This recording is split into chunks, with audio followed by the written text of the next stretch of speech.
Okay, I'm here with Gilda. Hello. Gilda Alvarez. And Gilda, how you doing? Doing good. First time I'm coming to your house. I haven't seen you in 100 years. You're Miss World Traveler. I came here last time and we couldn't meet up. I'm like, oh, God, we're I going was to in miss. Greece. Yeah, we're in Greece, and now she was in Ecuador. But I stayed here long enough. So she just got back Sunday, was it? Yes. And we get to hang out. We're actually going to do a podcast right now, which is cool, about Latin women in tech and women empowerment and all that. And you want to say anything about that before we No, start? I'm very excited. This is one of the first things that I've been wanting to do with him for a very long time. I think we need to be able to expose or open up a window into the careers of the future because it's here and it's here to stay. And artificial intelligence is the It's future. the future. Yeah, it's been coming. It's here. Welcome to the Interruption of Flow with your host, Tony Beltran. And I'm here with a new guest that I've been very excited to do an interview with on my very first podcast on YouTube. And her name is Gilda Alvarez.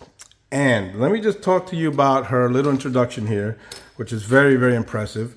We are going to be talking today with a powerhouse in the tech world. She is a Latin woman in tech, which is what is going to be called for this episode. And she's going to talk about the exposure into the window of technology for Latin women specifically. She's going to be talking about women empowerment. And I thought that was a great motivational factor to do this interview with this particular person. She is a personal friend of mine as well. She actually used to be one of my students when I used to run my business down in South Tahiti in Orlando, Florida, who became a friend. And let me just go over some of the bullet points. She just started a new business, a new venture, and happens to be the CEO of Waveform Data Solutions. She is also a has done a lot of volunteer work for nonprofit organizations such as Pass. Alpha Pass is the next one, which is the Professional of SQL. Professionals of SQL Server. She is the chapter leader for Data and AI Center for User Group. And we're going to get right into it, guys. So I'm going to let her give you an introduction. Again, her name is Gilda Alvarez. Welcome to my podcast. Thank you so much for doing this. And so, how are you doing? I'm doing wonderful. Thank you, Tony, for the invitation. This is something that I've been wanting to do for a very long time. I think it is very important for our community to see people in the technology industry so that they can relate and want to come into the technology and maybe open a window to some of the careers that are there that we would not know. Like, uno no sabe lo que no sabe. You don't know Exactly. what you don't know. Right. So that's why I think for me it's important to be here to be able to explain a little bit about what I see, because once I show you what I see, maybe other women in technology are not so scared. It's not a black hole, and they can come in and start careers in technology. Awesome. So let's start with your background. Talk about where you came from, where you were born, how you got to Orlando, Florida. Guys, just so you know, we happen to be in her beautiful home right now in Orlando, Florida, talking. So tell us about where you came from and how you got here. I'm from Ecuador, and I came to the United States when I was 12 years old. I did not speak any English. I had to learn how to speak English quickly because I was ninth grade, and it was my college, high school years. One of the things that I noticed is I loved music. I was kind of like a prodigy kid. I started playing the piano and became very good playing the piano in a very short period of time. The teacher was very proud of me and wanted to show the world out of 3,000 people in a Disney show, and I passed out when I had to perform after practicing for 3 4 months. I think it was something that came so fast to me that it actually got traumatized. I did not want to play the piano ever again. But at that time, I decided that I could get into computers. So I started working with computers, and I became like a programmer a very short age. But I think it was because I didn't spend my time doing the piano because I was scared of how I felt when I was in front of a large audience. But when I started programming, I was hiding. So I kept myself safe. And I was having a lot of fun. So I started back when I was 13 years old, and I fell in love with the computers. So it was very easy to communicate with computers because I could program and I can make it do whatever I wanted to do. And that's kind of like how I started moving my life towards a career in technology, starting very young. I graduated from college, from UCF, with Management Information Systems and Computer Science, 2 degrees. And I started working for IBM at the age of 20 years old. I actually started working from home at the age of 21 because it was during the September 11 and everybody had to work from home. And so I've been working from home for 20 something years. And it's been an amazing opportunity because I also had to, raise my daughter, have a family, etc. So it helped me a lot to be part of raising my daughter, etc. So I think it was a blessing for me to be in the technology industry. And I think it's something that I want to share with everybody because these opportunities are everywhere. I got a couple of questions, Gilda. So, can I ask you the year you graduated from college when? 1999. And so you went into your IBM at what year? 2000? 1999. 1999. So, as a woman in tech, how were you received back then versus today in 2023? Let's talk about that, the good, bad, and the ugly, because on my podcast, we don't just talk about good things. We talk about controversial subjects. And I want those ladies out there who are listening to this woman to know what you're getting yourselves into from her experience. So talk about that real quick. Yes, I think the first year in technology in IBM, it would have been a year that could have marked my whole career because I faced discrimination, I faced sexual harassment, I faced everything you can think of. And I understand why sometimes women get discouraged, but it was 20 something years ago. Things have changed. Now we have the Me Too movement. We have so many things out there to protect women. So I am kind of jealous, to be honest with you. I wish I would have entered tech now than when I did, but I'm glad that I stayed because now I can show you what the difference is. Like, for example, when I was called in because of a disaster. There was a corruption in the database, and everybody was sitting in the boardroom, and I walked in with jeans and t-shirt and a ponytail because it was Saturday and I wasn't gonna dress up. So when I walked in, everybody looked at me kind of weird because it was subject matter expert from all over the United States, and I was the database expert. And they looked at me and they're like, the cleaning room is at the end of the hall to the right. Oh, wow. So they thought that I was the cleaning lady. But I can't blame them because I wasn't dressed for something like that. Although nobody's asking you to dress up on a Saturday. But I didn't take it as a discrimination or anything. I just, there's always going to be bias. People are always going to think you're something else. But I made it kind of like a joke. I'm like, the only thing I'm going to be cleaning here is your databases. And everybody kind of laughed and it moved on. And so everybody kind of got to know who I was, the Latina in data. And in the whole community, they know me as the DBA, Latina DBA or Latina something, so that people can see Latina in the data industry as something that is common. I want to make sure database administrator, DBA. Correct. Another thing that I faced was harassment. That I was very young, and I was Latina, right? And the thing is that for some reason, just it's a magnet for an industry that is dominated by men. So I had to dress down. I had to not wear makeup, not wear dresses, black pants, white shirts every day.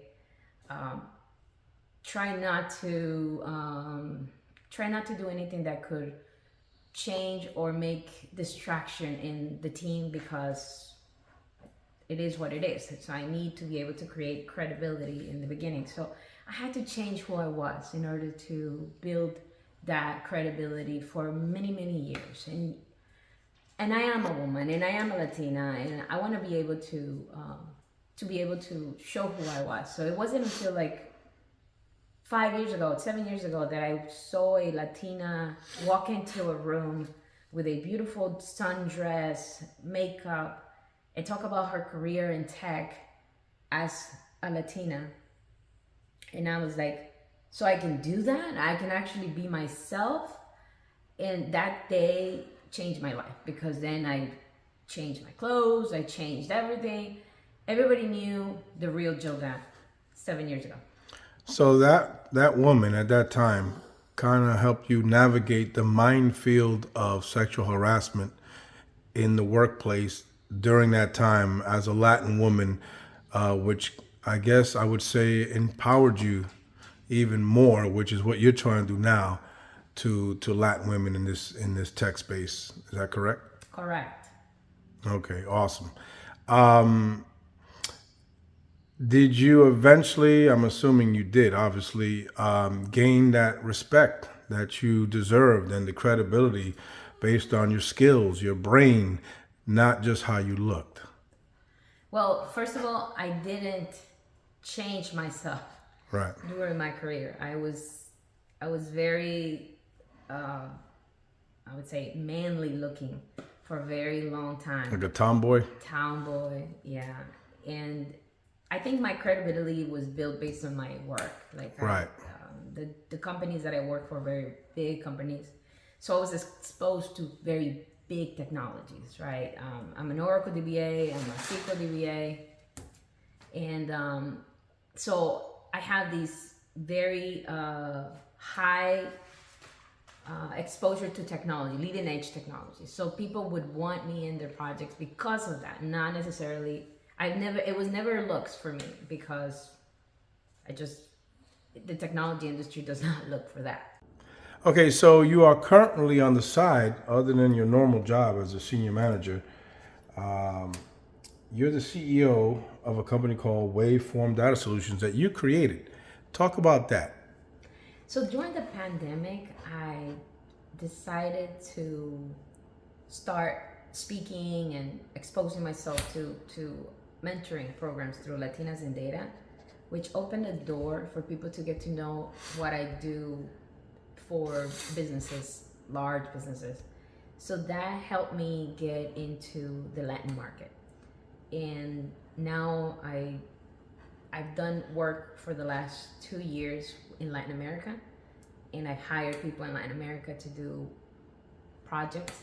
So I figure, these are side jobs that I've done over the last 2 years, and it's been an interesting experience. So I decided to start a company during the pandemic and nourish and make it grow, and it's just doing really good at this time. So it's new, but we'll see how it goes.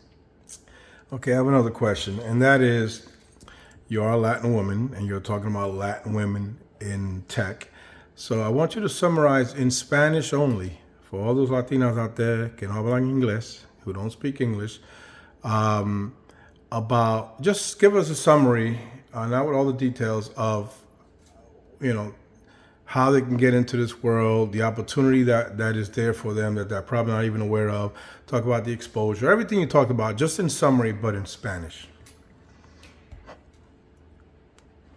Es un privilegio tener la oportunidad de hablar en mi idioma, el español, porque toda la vida he hablado en el mundo de la industria de tecnología en inglés, y en verdad me siento más cómoda hablando las palabras tecnológicas en inglés, pero mi idioma es el español, y yo sé que quizá esto llegue a las comunidades hispanas que se puedan relacionar con el idioma, porque quizás no tienen el inglés. El inglés lo vas a aprender en 6, 8, 1 año, 2 años, y esa va a ser una de las barreras más grandes que vas a tener que pasar, pero la tecnología es algo que lo vas a tener que aprender todos los días.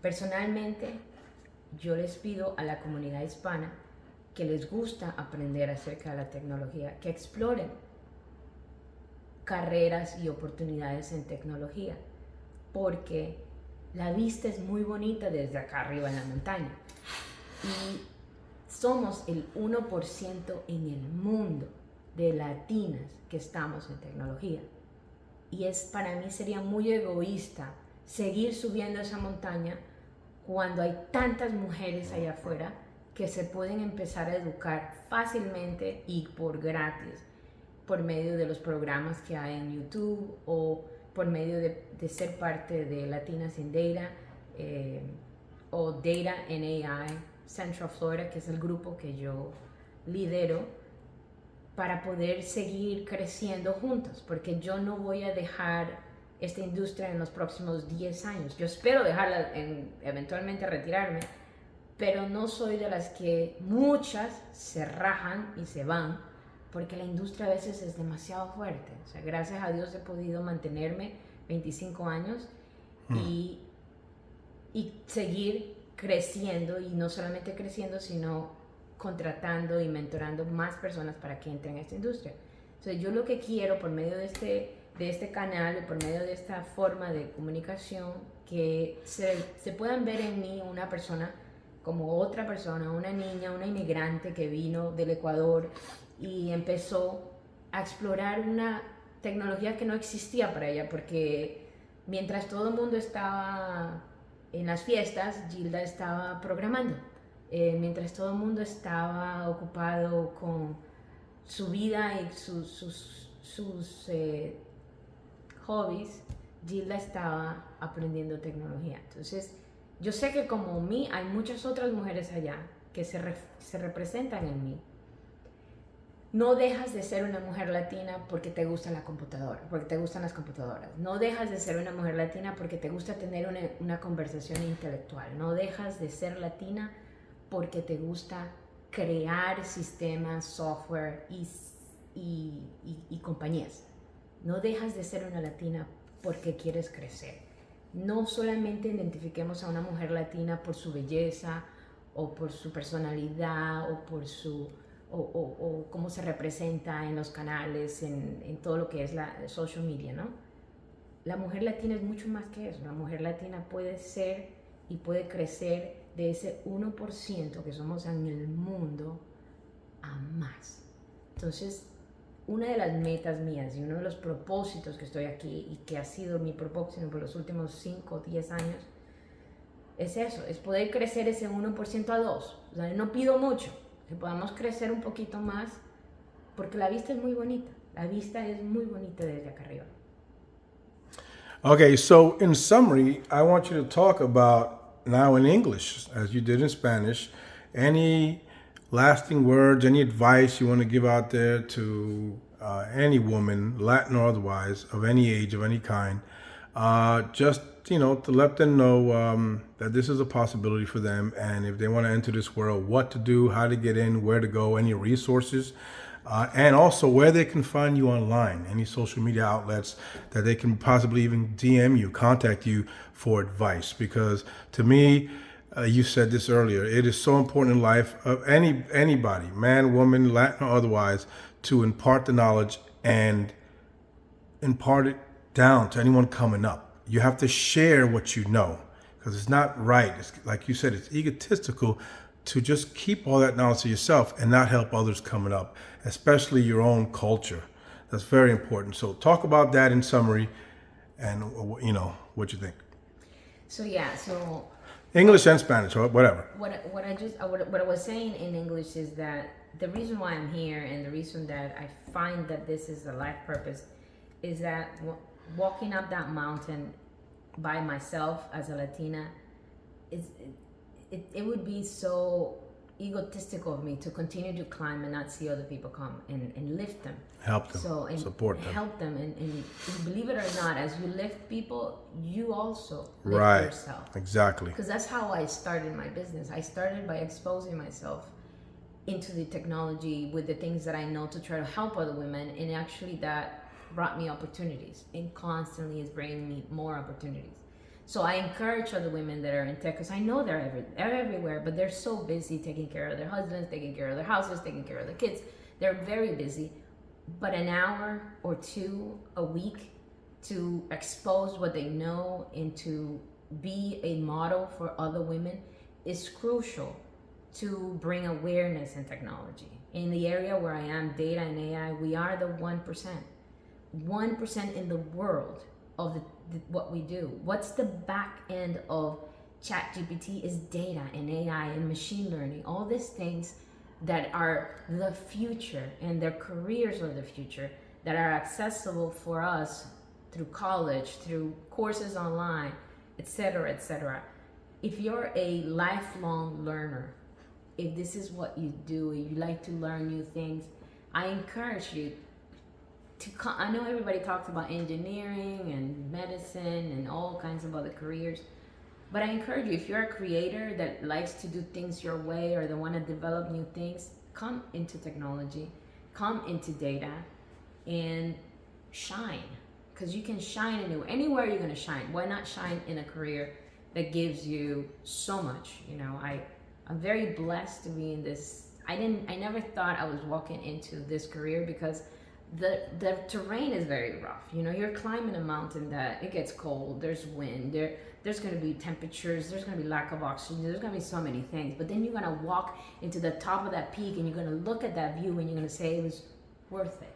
I don't know about other careers because, you know, but I've been into that peak and I've seen the lifestyle and the things that I've been able to have, and I've been blessed. So I encourage other women and I encourage people to come into this career, and if you can, you know, connect with me through Latinas in Data in Instagram or LinkedIn, Gilda Alvarez. Spell that for them. Gilda Alvarez, Alvarez. I'm more than happy to help. I've been able to mentor multiple people in my career. They know who they are and they've done very well. So to me it's a way of paying back what life has given me. And I think I'll be doing this for a very long time because there's more joy in giving than receiving. Now, quickly, kind of in Spanish, you know, advice real quick. Ahora en español. Sí, les quiero pedir a todas las personas, mujeres que están ya en la industria de tecnología, que hagan lo que estoy haciendo, que se pongan enfrente de una cámara, digan lo que hacen, enseñen su talento, porque eso les va a ayudar a crecer, a crear nuevas oportunidades para ellas mismas, para ti mismo. Te va a empezar a ayudar a crecer para que la gente sepa que eres una experta en esa tecnología o en esa área, y que la felicidad está más en dar, enseñar, que en recibir.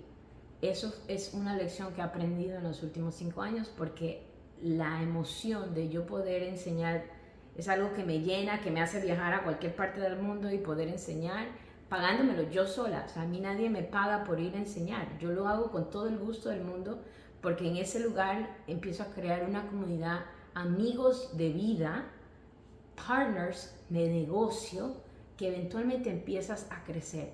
Eso es un mundo que no lo hemos visto porque nos hemos quedado en nuestras casas y nos hemos ocupado de nuestros hijos, de nuestra familia. No estoy diciendo no hagan eso, simplemente estoy diciendo que abran un pedacito de su tiempo para que la gente sepa lo que tú haces, por medio de cualquier canal, cualquier comunidad non-profit, un poquito de tu tiempo para que eso haga traer más visibilidad a las carreras en tecnología para mujeres.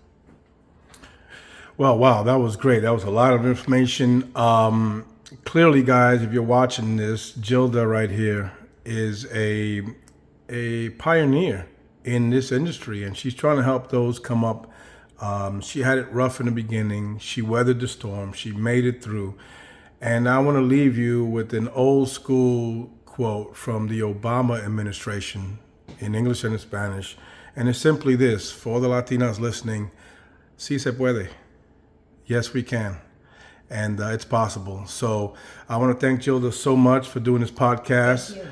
A friend of mine as well. I have a lot of admiration and respect for her, especially in that regard. And what she's doing is a beautiful thing, because you don't want to be selfish, guys. Whatever field you're in, and keep that knowledge.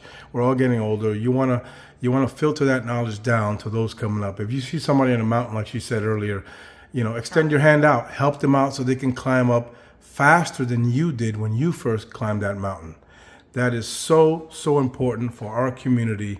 I can't stress that enough in any field of endeavor, not just this one. So thank you, Gilda, one more time. Thank you. Much respect. I appreciate you. And guys, that's it for this episode. Thank you guys for watching. You could find me on Spotify on my audio podcast called Interruption of Flow, Anchor, Stitcher, Google Podcasts, iTunes, you name it. And my brand new channel right here, YouTube, it's called IOF Podcast, which is Interruption of Flow Podcast on YouTube. I'm going to put a link down on this video as well.